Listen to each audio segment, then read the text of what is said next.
सूरजपाल जाटव उर्फ भोले बाबा की शुरुआत कहां से हुई, एबीपी न्यूज आपको बताने जा रहा है। कासगंज के बहादुर नगर की जिस जमीन पर हम इस वक्त मौजूद हैं, यही वो जगह है जहां से भोले बाबा ने सत्संग की शुरुआत की थी सन 2000 यानी आज से 24 साल पहले। और ये वही जगह है जहां पर पहली बार भोले बाबा का जो सिंहासन है वो लगा था। और यहीं से कुछ हजारों की भीड़ को प्रवचन देते हुए उन्होंने अपने आध्यात्म की शुरुआत जो है वो की थी। और देखते देखते उनके जो समर्थक हैं, उनके जो श्रद्धालु हैं, उनकी संख्या जो है वो लाखों में पहुंच गई। और ये आज ये आश्रम एक भव्य आश्रम के तौर पर जो है वो ये जमीन जो है उसको डेवलप किया गया है, क्योंकि श्रद्धालु जो है वो उसी अनुसार बढ़ते रहे। और इस आश्रम की देखभाल की जो जिम्मेदारी है और जो शुरुआत से भोले बाबा के साथ रहे हैं, भोले बाबा जब आध्यात्म की ओर गए और कैसे जो है वो उनके श्रद्धालु बढ़े हैं और उनकी जो दैवीय शक्ति जिसके बारे में बोला जाता है उसके जो राजदार हैं वो हमारे साथ इस वक्त बात करने के लिए मौजूद हैं। खन्ना जी बुलाते हैं उन्हें इस इलाके में। सर, सबसे पहले तो अपना असली नाम बताइए। हमारा नाम वैसे तो राजपाल सिंह यादव है। राजपाल सिंह यादव जी, आप भोले बाबा के राजदार हैं, यानी कि शुरुआत से आप उनके साथ रहे। राज वाली कोई बात ही नहीं है। ये राजदार जो कह रहे हो ना, ये तो हमारी समझ से बाहर है। क्यों, क्या यहाँ सत्य का खेल है। आप जो राजदार या ये टाइटल वाले सेवादार के हिसाब से बात करें, समझ रहे हो ना मेरी बात? हम ये कह रहे हैं क्योंकि आप जी दो तो लोगों को जहाँ होता है वहाँ होता है, यहाँ कोई भी राज नहीं है। कोई भी राज नहीं है, ठीक है। 2000 में भोले बाबा ने आध्यात्म की ओर रुख किया। आप कब से हैं, कब से जो पहली मुलाकात आप बताइए कि जब आप भोले बाबा से मिले तब वो पहली याद क्या है?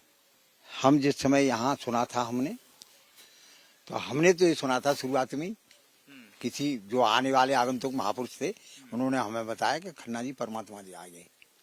परमात्मा जी आ गए? परमात्मा आ गए धरातल पे। तो हमने कहा यार इतिहास ऐसे तो नहीं कहता है। इतिहास तो ये कहता है कि कलयुग 4,32,000 वर्ष का है और ये जो है अभी कन्हैया को गए हुए 5,500 वर्ष बीते हैं। द्वापर में कन्हैया आए, उनको 5,500 वर्ष बीते, 5,600 वर्ष। तो मैंने कहा अभी परमात्मा नहीं आएंगे, लेकिन उन्होंने कहा कि बिल्कुल आगे सब अब मानो मिल जाओ। उस समय एक छोटा सा कथावाचक भी था, मैं जानते ना श्रीमद् भागवत कथा। तो उस आधार पे हमने फिर देखा, तो हमने कहा यार वहां के बारे में कुछ बताओ। तो चलते हाँ इधर चलते। तो हम जब उन्होंने कहा कि साहब आप चल के देख लो, उन्होंने हमसे कहा कि ऐसा है कि रसगुल्ला जिसने खा लिया है तो उसे रसगुल्ला का स्वाद पता है, और जिसने रसगुल्ला नहीं खाया तो वो स्वाद क्या जान सकता है। इसलिए चल के देखो खुद स्वयं। जब आप गए भोले बाबा से मिलने के लिए तो क्या पहला इंप्रेशन क्या है? यहाँ पर जैसे ही हम आए तो हमने मतलब जो सत्य का साथ चल रहा था उसमें बैठे हम, और जो भी वो मतलब कहते हैं तो वो ज्यादातर मानवता, भाईचारा, अनेकता में एकता, मानव मानव को गले लगाना, इन्हीं शब्दों पे ज्यादातर जोड़ देते हैं और परमात्मा की बात करते हैं। जब आप उनसे, ये तो सत्संग की बात हो गई, लेकिन जब आप उनसे अकेले में मिले तो फिर आप लोगों की क्या बात हुई और आपके जहन में क्या आया? अकेले में मिलने का उनका कोई हिसाब ही नहीं। अकेले में किसी से व्यक्तिगत तौर पर वो मिलते ही नहीं। अच्छा जी, अकेले में नहीं मिलते हैं आपको, ठीक है। तो फिर जब पहली बार आप सत्संग में आए और पहली बार उनको देखा, आज भोले बाबा जो हैं वो सफेद सूट में, सफेद बूट में दिखाई देते हैं, लेकिन क्या जब आप पहली बार मिले थे तब भी वो वैसे ही थे? मतलब यही कपड़ा पहनते ऐसा है, वो सांसारिक तौर पे जैसे भी कपड़े हैं, वो तो वैसे जैसे भी कपड़े हैं, आप सफेद सूट या वही मतलब है, कोई खास बात नहीं है। वो हर तरीके के कपड़े पहन लेते हैं, जैसे कोई जैसे हमारा आपका रंग ऐसा है या ऐसा है, किसी भी रंग के कपड़े पहन सकते। लेकिन जितने भी वीडियोस आए हैं बाबा के प्रवचन देते वक्त के, उन सब में वो सफेद रंग में ही दिखाई देते हैं। सफेद जूता भी उनका सफेद होता है, शर्ट भी सफेद होती है, कोट भी सफेद होती है, पैंट भी सफेद होती है। इसका कोई महत्व है या सूट बूट का कोई महत्व है? ऐसा है कि सूट बूट का महत्व नहीं और न इसका कोई महत्व है। खाली एक विचार करके देखें, असत्य का रंग काला है और सत्य का रंग श्वेत है। उस आधार से यहाँ का जो कहानी चल रही है उस आधार पर चल रही है। क्या ये बाबा ये मानते हैं कि असत्य का रंग काला होता है और सत्य का रंग सफेद होता है, इसलिए हम कह रहे हैं इस बात को, हम कह रहे हैं ना, वो थोड़ी कहते हैं, वो तो कभी लोगों ने उन पर मतलब आरोप प्रत्यारोप चलते रहते हैं। लोग कहते हैं वो अपने आप को परमात्मा बताते हैं, ऐसा भी कुछ नहीं है। वो कभी अपने आप में नहीं कहते कि हम परमात्मा हैं। तो कभी आपको आप मानते हैं ना आपकी वो उनके अंदर जो है वो दैवीय शक्ति है, आप कह रहे हैं कि वो परमात्मा है, तो फिर उनके मुंह से आपने क्या सुना? हमने जो सुना तो सत्संग में अच्छी बात बताई जाती है, आप ये जानते हो। और संतों ने भी कहा है कि बिन सत्संग विवेक न हुई और हरि कृपा बन हुई। यानी सत्संग के बिना विवेक जागृत नहीं होता। बुद्धि है, विवेक है, सब कुछ है, लेकिन बिना सत्संग में जाए विवेक जागृत तो नहीं होता। फिर आप जो हैं 24 साल हो गए, एक लंबा अरसा आपने बाबा के साथ बिता लिया, तो फिर कैसे एक साधारण आदमी थे, उनकी शादी हुई, मैं उनके ससुराल भी गया, प्रेमवती जी से उनकी शादी हुई थी, संतान नहीं हुई कोई अलग बात है, लेकिन कैसे वो बाबा बन गए, कैसे उनके अंदर दैवी शक्ति का संचार हुआ? देखो ऐसा है, शक्ति कहाँ कब किस रूप में आ जाए ये कोई नहीं जान सकता। इतिहास उठा के देखें तो राम जी का भी तो शरीर ही था, कृष्ण जी का भी, गौतम बुद्ध वगैरह जितने भी हुए सब शरीर हुए हैं। आरोप प्रत्यारोप शरीरों पर लगाए जाते हैं। क्यों? क्योंकि हमें उन शरीरों के अंदर वो ऊर्जा नहीं दिखाई देती, वो शक्ति नहीं दिखाई देती, इसलिए आरोप प्रत्यारोप सांसारिक तौर पे शरीरों पर लगाए जाते हैं। किसी को में आरोप नहीं लगे क्यों भैया? कैमरा मैन आप बताओ, किसी को में आरोप नहीं लगे? बताओ, लगते रहते हैं। लेकिन ये भी तो है ना, वो कौन सा ऐसा मोमेंट था या कौन सी ऐसी बात थी कि एक साधारण व्यक्ति जो है वो परमात्मा की शक्ल ले लिया आपके हिसाब से? ऐसा है, देखो, जहाँ चिमनी ऊंचाई पे बढ़ती है ना, चिमनी ऊंची होती है, वहां लोग उंगलियां उठाते हैं। अब ये धीरे धीरे सत्य का साथ चलते चलते अपनी ऊंचाई पर बढ़ने लगा तो लोग उंगलियां लगाने नहीं, वही मैं जो ऊंचाई पे जाने लगे हम उसकी बात कर रहे हैं कि कैसे ऊंचाई पर जाने लगे, उनकी जिंदगी में ऐसा क्या हुआ कि वो जो है आध्यात्म की ओर चले गए? उनकी जिंदगी में क्या हुआ, उनकी जिंदगी से इससे हमारा तो कोई मतलब वो है नहीं भाई। आपकी जिंदगी से हमारा क्या लेना देना, लेकिन हम आपको मान के आ रहे हैं यहाँ पे। आपकी जिंदगी से लेना देना तो नहीं कि आपकी जिंदगी में कब क्या घटा, कैसे क्या घटा, इसको तो नहीं हम नहीं जान सकते। क्या जान सकते हैं बताओ? अगर आप हमें फॉलो कर रहे हैं, परमात्मा मान रहे हैं, तो फिर उस व्यक्ति के बारे में तो पूरी जानकारी होनी चाहिए ना कि आखिर कैसे ये व्यक्ति अपने आप को परमात्मा कह सकता है। ऐसा है, संसार में परमात्मा को पहचानना किसी के बस की बात नहीं है। क्यों? कि इतिहास उठा के देखें तो द्वापर त्रेता के इतिहास में अकेले हनुमान ने पहचाना है, और हनुमान की पूजा हो रही, यानी भक्त भगवान की पूजा करा देते हैं। ये प्रमाण है इतिहासों में। हनुमान की पूजा हो रही है, राम की पूजा बाद में होती है, पहले हनुमान की पूजा होती है। राम भगवान कृष्ण से आप भोले बाबा की तुलना कर रहे हैं? तुलना नहीं कर रहे हम जो बात कह रहे हैं उस पर अमल करो कि जो पिछले युग में हुआ है वही आज हो रहा है। अब वहां जो शक्ति है, ऊर्जा है, ये तो वही जान सकते हैं उनके अंदर कितनी बड़ी ऊर्जा है या क्या है। क्यों? वो हमने तो नहीं देखा है, हमें दिखाई, क्योंकि ये चर्म चक्षु थोड़ी देख सकते हैं। मतलब किसी चीज को हम चर्म चक्षुओं से नहीं देख सकते, ये चमड़े की आंखें इनसे क्या देखेंगे? इसलिए तो विवेक जागृत होता है ना, यानी अंदर की ज्ञान चक्षु। ठीक है, 2000 में चलते हैं, सन 2000 में चलते हैं, जब इधर चलते हैं, इधर की तरफ, आगे की तरफ। और अब ये बताइए मुझे कि जब सन 2000 में आपसे मुलाकात हुई, आपने सत्संग में जाना शुरू किया, तो क्या उस वक्त भी इसी तरीके से गाड़ियों का काफिला उनके साथ होता था, और जिस तरीके के कपड़े वो पहनते हैं, जिस तरीके की वेशभूषा वो उन्होंने अभी अपनाई हुई है, क्या पहले भी वैसे ही था? ऐसा है, देखो, कपड़े तो शुरू से ही हम भी तो कपड़े पहनते हैं, आप भी तो पहनते हैं कपड़े। शुरू से ही, बचपन से ही बच्चा जब पैदा होता है उसी समय से कपड़ा पहनना शुरू कर देता है। तो जो भी कपड़े पहनते हैं वो तो शुरू से ही पहनते रहे और आज भी पहन रहे हैं। सफेद कपड़े ही पहले शुरुआत से? सफेद पहन लें, रंगीन पहन लें, ये तो अब तो सफेद ही पहनते हैं खाली। रंगीन भी उनके पास रंगीन कपड़े, कौन कहता है कि सफेद ही पहनते? उनके पास भी वीडियोस आए हैं उनके प्रवचन देते हुए, सारे सफेद। हम जो कह रहे हैं उसे सुनो कि कपड़ा तो किसी भी रंग का पहन लो, और वो भी पहनते हैं ऐसे ही। ये अलग बात है कि जैसे आप कहीं सत्संग में जा रहे हैं तो कौन से रंग का पहन जा रहे हैं, ये हम तो नहीं देख रहे यहाँ पे। समझ रहे हो? उनका जीवन कैसा रहा है? क्या विलासिता उन्हें पसंद है? जिस तरीके की गाड़ियों का शौक वगैरह, गाड़ियों का काफिले में मिलता है, तो क्या विलासिता भरा जीवन उनका जीने का शौक है? ना, ऐसा कुछ भी नहीं है। जिस मतलब सांसारिक तौर पे देखें आप, किसी को अगर विलासिता भरा जीवन जीने का शौक होगा तो फिर ये संपत्ति सारी मतलब ट्रस्ट को दान कर सकता है ऐसा आदमी मान लो आप। किसी आदमी में आजकल जमाने में है ऐसा कोई आदमी जो कि विलासिता भरा जीवन जीने की जिसकी चाहत हो।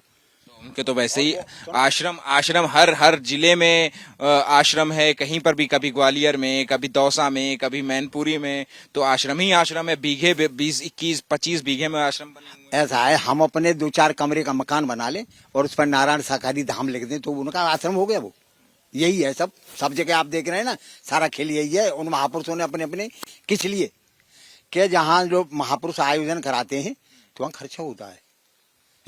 किसी मैरिज होम में जाओ, अगर एक महीने का सत्य का साथी ले लिया उनने तो 1 महीने के मैरिज होम वाले कितने पैसे लेंगे? तो फिर ठीक है, तो आप इतने 24 सालों से जुड़े हुए हैं, तो आखिर हैं कहाँ भोले बाबा, हैं कहाँ? है वो तो वैसे सांसारिक तौर पर देखो तो हर जगह भाई भोले बाबा की बात है तो वो कैलाश पर्वत में है, और विष्णु भगवान की बात करते हैं तो छीछार का सूरजपाल जाटव उर्फ नारायण सरकार हरि उर्फ भोले बाबा, मैं उनकी बारे में बात कर रहा हूँ, कहाँ हैं इस समय? ये आप जाकर देखे कहाँ है, हम तो यहाँ हैं, हमें क्या पता कहाँ है। 24 साल से आप उनके साथ हैं, बड़े करीबी लोगों में। ऐसा कुछ नहीं है, हमने आपको पहले ही बता दिया कि व्यक्तिगत तौर पे उनका किसी से कोई मतलब नहीं है। व्यक्तिगत तौर और अकेले में किसी से बात नहीं करते, व्यक्तिगत तौर पे वो किसी से बात नहीं करते हैं।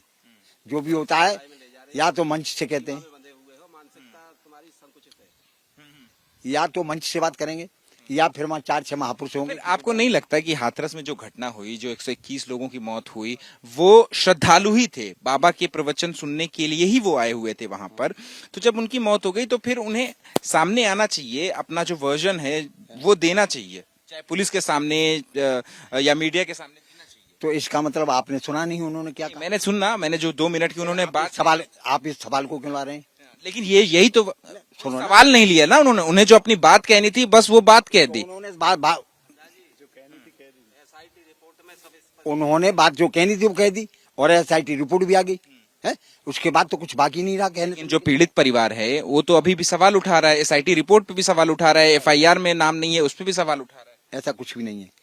आप हैं, आप कहीं कथा कर रहे हैं, या आप मतलब जागरण कर रहे हैं, और आप जागरण करके चले जाएं, कथा करके चले जाएं, और वहां आपस में दंगा हो जाए, कोई बात हो जाए, तो आप जिम्मेदार हैं उसके। जो पीड़ित परिवार है, मैं उनकी बात बता रहा हूँ, मैंने उनसे बात करी है, उनका कहना था कि बाबा का ये जिम्मेदारी बनती थी कि बाबा को जब पता चला बाबा वहीं रुक जाते, वापस आ जाते, अपने श्रद्धालुओं को एक बार थाम लेते, कह देते कि आराम से भीड़ भाड़ ना करें, उसके बाद उनको जाना चाहिए। वो जो अराजक तत्व थे, इसमें हुआ क्या पता हूँ कि हमारे जितने भी आयोजन हुए हैं कहीं भी किसी भी रूप में कोई भी हादसा न हुआ, इसलिए प्रशासन और आयोजनकर्ता सभी विश्वास में रहते थे कि कहीं कुछ होगा ही नहीं। अच्छा जी, आप गलती बता रहे हैं, पुलिस प्रशासन और आयोजनकर्ता जो हैं, और जो हमारा मतलब प्रशासन है, इन ये मतलब ये विश्वास में रहते थे हर समय कि यहाँ कुछ होता ही नहीं। इसलिए वो जो अराजक तत्व थे वो अंदर ही अंदर अपनी साजिश बनाते रहे। अच्छा, आप साजिश बता रहे हैं इस पूरे भगदड़ कांड को। आखिरी बार आपकी बात कब हुई है भोले बाबा से? हमारी तो बात अभी अब तक नहीं हुई। आखिरी बार कब हुई है? आखिरी बार तो तभी हुई थी जब मतलब ये 2012 में आई थी तब। सन 2000 से तो वो यहीं पर हैं, 2012 तक उन्होंने यहाँ पर सत्संग किया है। यहाँ रह के नहीं किया श्रीमान जी कुछ भी, यहाँ रह के नहीं किया, लेकिन करता ले जाते थे तो यहीं थोड़ी रहते थे। हमने बात मान ली, लेकिन साल 2012 में तो उन्होंने यहाँ सत्संग किया ना इस जमीन पर, तो फिर 2012 में उन्होंने सत्संग नहीं किया, समझ रहे हो ना। यहाँ मतलब उनके नाम से यहाँ जो मतलब जैसे संचालन करता है और भी हैं, वो उनका नाम से मतलब सत्संग चलाया करते थे। वो तो जब आते थे तब यहाँ आ जाते थे, तो वो आ जाते थे। तो वही तो, जब आते थे यहाँ पर, तो वैसे ही आखिरी बार आपकी बात कब हुई है उनसे, फोन पे या सामने से या किसी भी तरीके से? मतलब आखिरी बार फोन से, ना तो फोन से बात करते हैं वो है, और जो साधारण तरीके से जो भी बात हुई वो यही मंच के पास हुई थी। कैसा जीवन गुजारते हैं जब आश्रम में रहते हैं, तो कैसा जीवन गुजारते हैं? बिल्कुल सादा, एकदम कोई मतलब ही नहीं किसी उससे। जैसे कि सादा रोटी, अब आप थे नहीं, हमारे यहाँ भोजन बनता है, उसे दिखाता मैं उस दिन, मीडिया वालों को दिखाया था मैंने।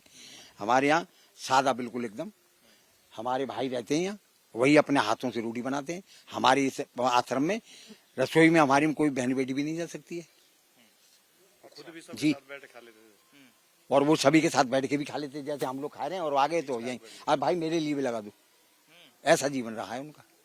हाँ, लेकिन बातें तो बहुत हो रही कि खुद से नहाते भी नहीं थे, गोपिकाएं होती हैं। अब कौन क्या कहता है, अब देखो हर युग में फिर वही बात आएगी, इल्जाम लगाने वालों ने तो इल्जाम लगाने में कोई कसर छोड़ता है क्या है? लेकिन परिणाम जब होता आता है ना, तब पता चलता है कि इल्जाम क्या था और परिणाम क्या हुआ। जी, तो आप किसको दोषी मानते हैं आखिर इस पूरी घटना का? घटना का दोषी हम तो यही जानते हैं, मानते हैं कि न तो हमारे प्रशासन वालों की कमी है और ना ही हमारे आयोजनकर्ताओं की कमी है। कमी मात्र जो साजिश करता रहे वो अपनी साजिश में कामयाब हो ऐसी साजिश किसने की साजिश? गए।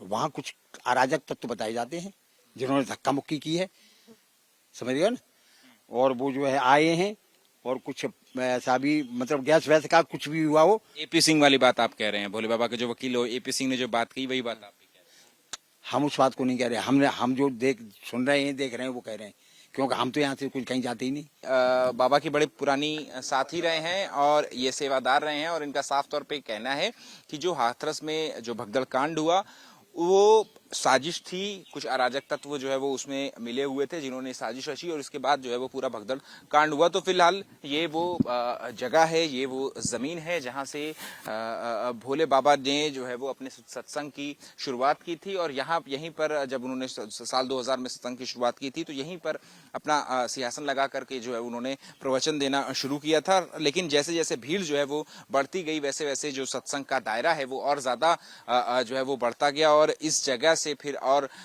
जो गांव के बाहर जो खेत है वहां पर भी जो है वो वहां पर भी उन्होंने सत्संग किया, लेकिन शुरुआत जो है वो इसी जगह से हुई थी। कैमरा पर्सन मनोज अधिकारी के साथ Ahmad Bilal, ABP news, Kasganj. For exclusive and insightful videos, subscribe to our new channel ABP Live Premium.